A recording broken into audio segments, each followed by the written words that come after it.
Hello, नमस्कार। कैसे हैं आप सभी? आशा करता हूँ कि आप सभी सही होंगे, हष्ट होंगे, पुष्ट होंगे, स्वस्थ होंगे और तंदुरुस्त होंगे।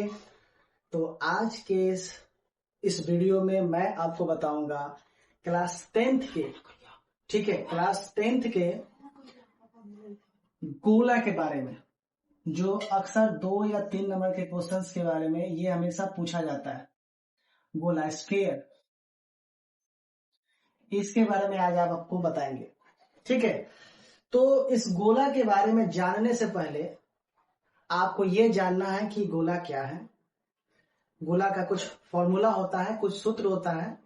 उस सूत्र से पहले हम लोग परिचित होंगे, उसके बाद हम लोग क्वेश्चंस पे चलेंगे। तो क्वेश्चंस पे जाने से पहले कुछ आपको जानना है कि गोला आखिर दिखता है तो किस टाइप का दिखता है, कैसा दिखता है।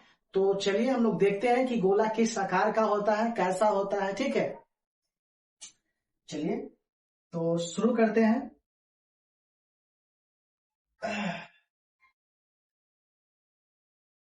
देखिए, गोला आपको कुछ इस आकार का दिखाई देता है, देख लिए। तो डिजिटल बोर्ड से थोड़ा सा आसानी होता है आपको दिखाना कि गोला का आकार कैसा होता है, उसका रूप किस तरह का होता है, ठीक है। तो ये सब चीज आपको देखना पड़ेगा भाई मेरे, ठीक है। गर्मी काफी ज्यादा है तो इसको देखते हुए भी हम लोग को चलना है।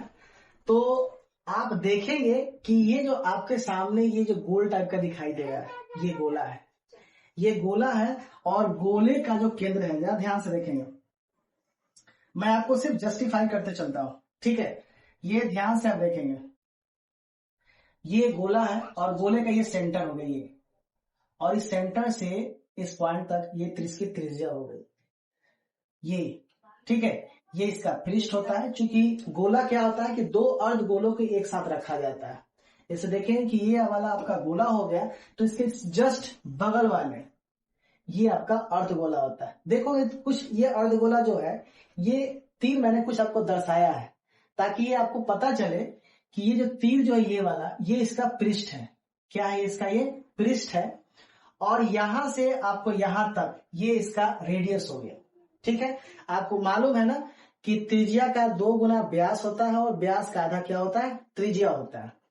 ये त्रिज्या हो गया और ये अर्धगोला हो गया। अब देखोगे इसी अर्धगोला के ऊपर एक और अर्धगोला रखेंगे तब जाके क्या बनता है? गोला बनता है। बात समझ में आए?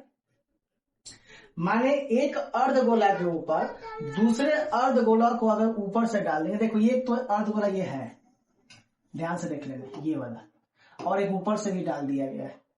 तो 2 अर्धगोला के ऊपर रख देने से एक गोला बन जाता है। गोला का फॉर्मूला क्या होता है, अर्धगोला का फॉर्मूला क्या होता है, इसके विषय में हम लोग अभी पढ़ेंगे, ठीक है। कैसे जानेंगे, जरा ध्यान से देखेंगे।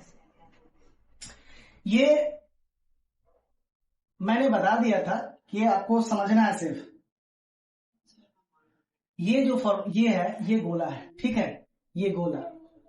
और यहां पर मैंने आपको साफ स्पष्ट कर दिया है कि कुछ महत्वपूर्ण सूत्र हैं जिन्हें आपको हमेशा याद रखना है।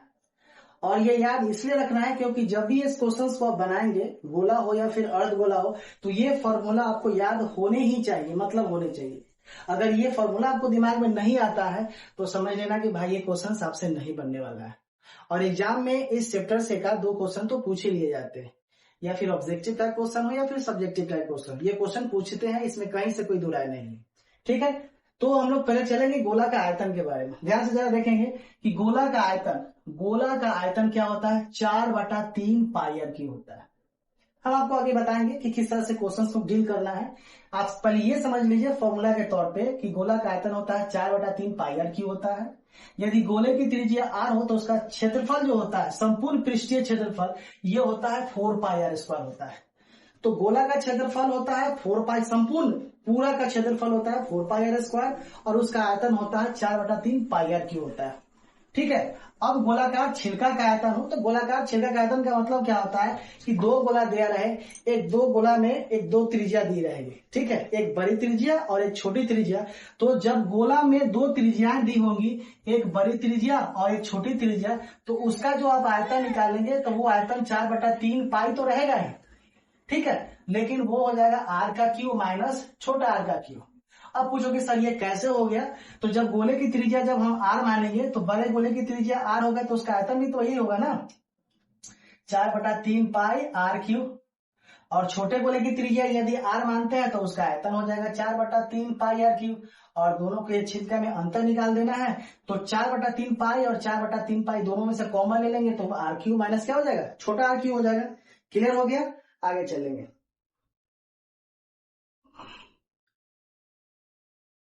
ये तो बात रही गोलाकार छिलके का आयतन आपका हो गया ये 4/3 पाई आर क्यू, 4/3 पाई और बड़का आर क्यू माइनस छोटका आर क्यू होता है। अब बात करें अर्धगोला का आयतन के बारे में, तो अर्धगोला का आयतन होता है 2/3 पाई आर क्यू।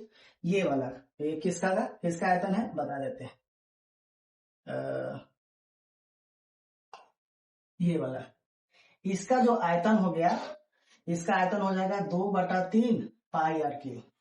और इसका संपूर्ण निकालेंगे, यानी इसे अर्धगोला का संपूर्ण निकालेंगे तो इसका संपूर्ण आपका हो जाएगा 3 पाई आर स्क्वायर। संपूर्ण क्षेत्रफल इसका हो जाएगा 3 पाई आर स्क्वायर, ठीक है। और इसी का अर्ध निकालेंगे, आधा निकालेंगे तो हो जाएगा 2 पाई आर स्क्वायर। यानी एक अर्धगोला का आयतन हो गया, ये इसका संपूर्ण पृष्ठीय क्षेत्रफल हो गया और ये इसका क्षेत्रफल हो गया। यानी अर्धगोला का 3 फॉर्मूला। पहला फॉर्मूला ये इसका आयतन, ये इसका आयतन, ये इसका क्षेत्रफल, पूरा सरफेस एरिया, पूरी तरह से पूरा क्षेत्रफल सरफेस एरिया ए से, और ये पूरा हो गया एरिया, क्षेत्रफल हो गया। तो गोला का 3 क्षेत्रफल आपको हो गया, 2/3 पाई आर क्यू इसका आयतन हो गया, 3 पाई आर स्क्वायर इसका संपूर्ण क्षेत्रफल हो गया और इसका क्षेत्रफल 2 पाई आर स्क्वायर हो गया। परंतु इसमें आप देखेंगे तो इसमें इसका आयतन क्या हो जाता है, 4/3 पाई आर क्यू हो जाता है, इसका आयतन हो गया। इसका संपूर्ण पृष्ठीय क्षेत्रफल क्या होता है, 4 पाई आर स्क्वायर होता है और एक होता है 2 पाई आर स्क्वायर। बात क्लियर हो गया यहां तक कोई दिक्कत नहीं दिक्कत है। तो चलिए इसी से रिलेटेड कुछ क्वेश्चंस आपको देते हैं ताकि ये क्वेश्चंस आपके दिमाग में पूरी तरह से बैठ जाए, ठीक है। तो फॉर्मूला आप दिमाग में रखेंगे, एक फॉर्मूला आपको बताएंगे, ठीक है, और फॉर्मूला के बाद आपको क्वेश्चन आपको डील कराते हैं, ठीक है, ध्यान से देखेंगे।